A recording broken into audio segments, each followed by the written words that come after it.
রবীন্দ্রনাথের সঙ্গে আমার সম্পর্ক মানে সরাসরি রবীন্দ্র কাহিনী, সেটা চোখের বালি থেকে, চোখের বালির নৌকোডুবি। চিত্রাঙ্গদার গল্পটা এই জন্য আমার কাছে বিশেষভাবে প্রাসঙ্গিক যে এতে কেবল রবীন্দ্রনাথ নয়, এতে মহাভারতও আছে। মহাভারতের একটা কাহিনী থেকে রবীন্দ্রনাথ চিত্রাঙ্গদা কাব্যনাট্যটা লেখেন এবং গীতিনাট্যটা লেখেন, তারপর সেটা নৃত্যনাট্য হিসেবে অভিনীত হয়।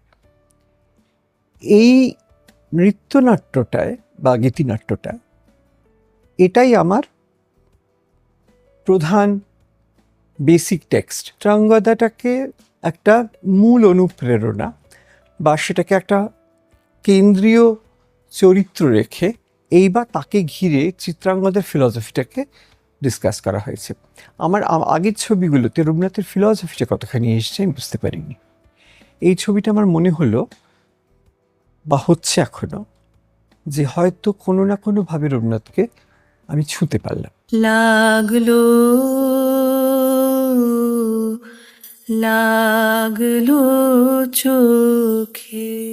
আমার কাছে চ্যালেঞ্জ ছিল যে যেহেতু এই ছবিতে আমি একজন কোরিওগ্রাফার এবং আমার চরিত্রটার নাম রুদ্র, তার একটা দল আছে, তারা রবীন্দ্রনাথের 150তম জন্মবর্ষে এই নাটকটাকে, নৃত্যনাট্যটাকে নতুন করে প্রেজেন্ট করবার একটা কাজ নেয়। আমি যে চরিত্রটা করি রুদ্র, এইটা তার প্রথম রবীন্দ্রনাথ নিয়ে কাজ করা। Chitrangada is conditioned to be a man. That's how she's brought up. যে রবীন্দ্রনাথ নিয়ে কাজ করেনি আগে, সে কি করে রবীন্দ্রনাথের কোন জায়গাটা ধরতে পারলো তার কাজে, এবং সেই সেটাকে তার কাজের মধ্যে দিয়ে ধরলো না তার জীবনের মধ্যে দিয়ে ধরলো, এইটাই হচ্ছে চিত্রাঙ্গদা ছবিটার গল্প।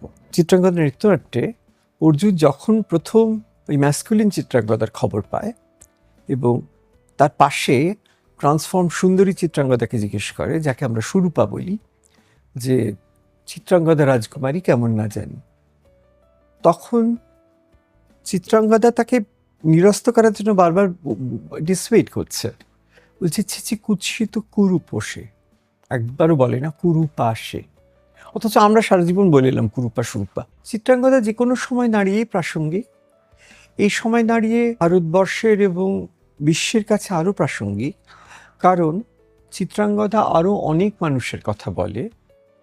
এবং এখন তো একটা আমরা যে জায়গায় বাস করছি, যে পৃথিবীতে বাস করছি, সেটার মধ্যে একটা প্লুরালিটি আছে, অনেকগুলো স্বর আছে, অনেকগুলো ভয়েস আছে। এই যে অন্য ভয়েস, কেবলমাত্র মেইন স্ট্রিমটাই একমাত্র ভয়েস নয়, মূলধারাটাই একমাত্র ভয়েস নয়, তার পাশে নানান ভয়েসেস আছে।